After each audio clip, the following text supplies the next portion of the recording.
Imam Syafi'i pernah mengatakan tentang Imam Malik, raditu bi Malikin ay yakuna hujjatan baini wa bainallahi ta'ala. Aku ridha untuk menjadikan Imam Malik sebagai hujjah antara diriku dengan Allah. Karena beliau memahami, ngambil guru dipertanggungjawabkan di hadapan Allah. Apalagi kalau ada orang yang cuma ngajak masyarakatnya. Nanti Bapak Ibu kalau mati ditanya malaikat mungkar nakir, sebut saja muridnya Kiai Fulan. Subhanallah, nekat banget orang ini. Bismillahirrahmanirrahim. Anda kalau melihat khilaf di sini senang atau tidak senang, Pak? Ya. Senang atau senep?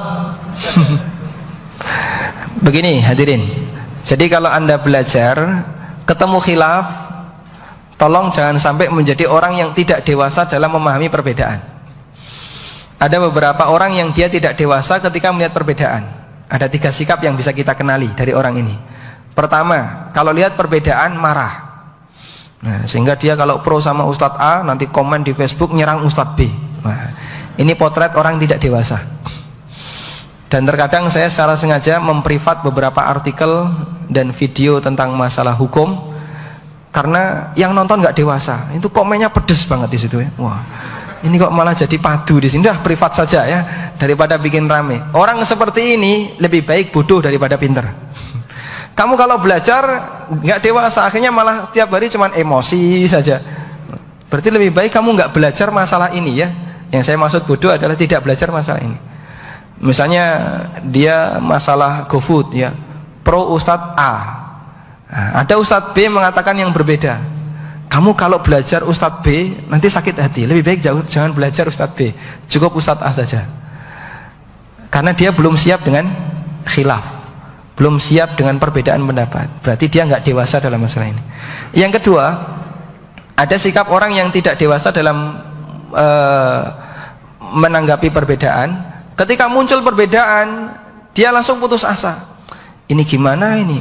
Dikit-dikit belajar kok. Yang ini bilang boleh, ini bilang nggak boleh, ini dilarang, ini haram, ini silahkan. Kok nggak konsisten semua ustadznya? Akhirnya setelah itu mutung belajar, nggak mau belajar sama sekali. Terutama bagi mereka pemula. Sehingga dia begitu menjumpai khilaf pertama, langsung mendedikasikan diri sebagai orang yang bodoh selamanya. Wah, daripada belajar kok pusing gini, ketemu banyak khilaf, ya sudahlah nggak belajar selamanya. Dia rugi selamanya. Dan itu kata Imam Syafi'i, "Man lam yaduk dzullat ta'allumi sa'atan tajarra'a ka'sal jahli tula hayatihi." Siapa yang tidak mau merasakan hinanya menjadi seorang yang menuntut ilmu, capek mikir, capek Anda mengejar kajian, harus duduk di tempat yang nggak nyaman. Ya, kalau di sini nyaman, insya Allah, alhamdulillah ber-AC ya, adem ya. Cuman nggak ada snack. Baik. Kalau Anda tidak mau berjuang ketika belajar, tajarra'a ka'sal jahli tula hayatihi, dia akan menelan, ya, dia akan menelan gelas kebodohan sepanjang hidupnya. Makanya sebagaimana para asatidzah mereka berjuang di pondok itu menyedihkan hadirin ya. Jadi makanya satu nampan bersepuluh ya. Lauknya cuma sambal saja misalnya ya. Dan itu perjuangan mereka ketika belajar. Tayyib. Kemudian potret ketiga, contoh ketiga, orang yang dia tidak dewasa dalam memahami perbedaan, dia menjadikan khilaf itu sebagai dalil. Sehingga misalnya masalah A, dia punya kepentingan di situ. Dia mendengar ada ustadz yang melarang A, B, C, D, ustadznya melarang. Terus dia tanya, Ustadz ada nggak pendapat lain yang membolehkan? Nah, lah maksudmu gimana? Ya kalau ada pendapat lain yang membolehkan kan bisa kita jadikan pertimbangan ya. Makanya kamu kalau ngaji tolong buka wawasan, jangan cuma dari satu ustadz saja, ini melarang terus. Makanya kalau dari sini kamu akan susah hidupnya. Cari ustadz yang ceramahnya menyejukkan, bisa diterima semua kalangan. Nah, kalau kayak gini caranya, Anda tidak mencari kebenaran, tapi mencari kesenangan, pembenaran. Sehingga khilaf itu dijadikan sebagai dalil. Padahal dalam Islam khilaf itu dalil atau tidak? Tidak, justru khilaf butuh dalil. Apa dalil kalau khilaf butuh dalil? Allah Subhanahu wa taala berfirman, Fa in tanaza'tum fi syai'in farudduhu ilallahi war rasul. Kalau kamu berbeda pendapat dalam satu masalah, kembalikanlah kepada Allah dan Rasulnya. Bukan jadikan perbedaan pendapat ini sebagai dalil, tapi kembalikan kepada dalil. Maka khilaf bukan dalil, tapi khilaf itu butuh dalil. Sehingga orang yang secara sengaja dia mencari-cari pendapat kanan kiri dan maunya dia adalah mengambil yang paling enak, maka ini orang yang tidak dewasa dalam memahami perbedaan. Anda kenapa cari-cari perbedaan? Ya. Kalau kamu dewasa, kamu akan cari kebenaran, bukan mencari pembenaran. Dan kadang ada orang misalnya, kita kasih tahu gambar makhluk bernyawa itu dilarang. Nah, katanya Habib itu boleh, ya, katanya Ustadz itu nggak apa-apa, ini masih mentoleransi, dan seterusnya. Terus gimana maksudnya? Nah, kalau itu boleh kan saya boleh ngambil pendapat itu. Nah, lalu ngapain kamu tanya saya? Ya. Minta fatwa itu untuk mencari jawaban dan selanjutnya diamalkan. Ya, boleh-boleh saja kamu tidak yakin. Baik.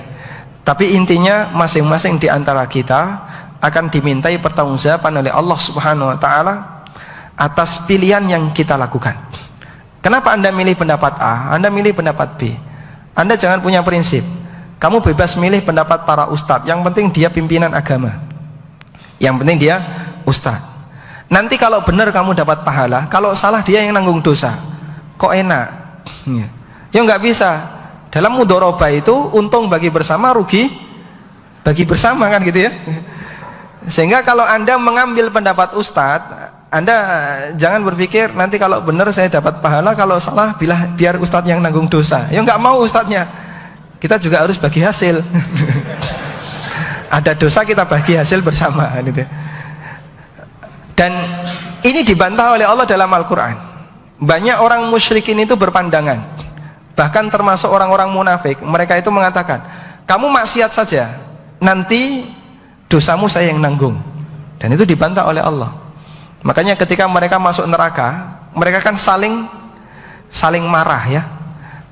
Orang yang baru masuk neraka, dia mengatakan, haula, ya Allah, mereka inilah yang adalluna fa'atihim adzaban di'fan. Mereka ini ya Allah yang menyesatkan kami, kasih hukuman yang lebih berat lagi ya Allah, gara-gara dia saya sesat. Apa kata Allah? Qala likullin di'fun walakin la yash'urun. Masing-masing tak tambahi siksaannya. Bukan cuma dia saja, kamu juga kena. Sehingga nggak ada alasan. Nah, karena ketika saya milih pendapat yang salah, maka nanti yang nanggung dosanya ustadznya, saya bebas kasus, ya nggak bisa. Semua akan dipertanggungjawabkan di hadapan Allah Subhanahu wa taala. Sampai pun ketika kita milih guru, para ulama di masa silam itu memahami guru itu akan dipertanggungjawabkan di hadapan Allah. Imam Syafi'i pernah mengatakan tentang Imam Malik, raditu bimalikin ayyakuna hujjatan baini wa bainallahi ta'ala. Aku ridha untuk menjadikan Imam Malik sebagai hujjah antara diriku dengan Allah. Karena beliau memahami, ngambil guru dipertanggungjawabkan di hadapan Allah. Apalagi kalau ada orang yang cuma ngajak masyarakatnya. Nanti Bapak Ibu kalau mati ditanya malaikat mungkar nakir, sebut saja muridnya Kiai Fulan. Subhanallah, nekat banget orang ini. Apa efeknya Pak kira-kira Pak? Wah, dia anggap nanti malaikatnya akan kalah wibawa. Subhanallah, maha suci Allah dari komentar orang semacam ini. Dan gara-gara seperti ini hadirin, muncul penyakit, ambil pendapat siapa saja yang kau mau, nanti kalau salah dia yang nanggung. Gak bisa. Semua akan kita pertanggungjawabkan di hadapan Allah Subhanahu wa taala. Dan Allah Maha tahu siapa di antara kita yang jujur dan siapa di antara kita yang pendusta. Sehingga kalau kita mengambil pendapat hanya untuk mencari kesenangan saja karena ada kepentingan pribadi, ya tinggal nanti tanggung jawab di akhirat, ya. Nah,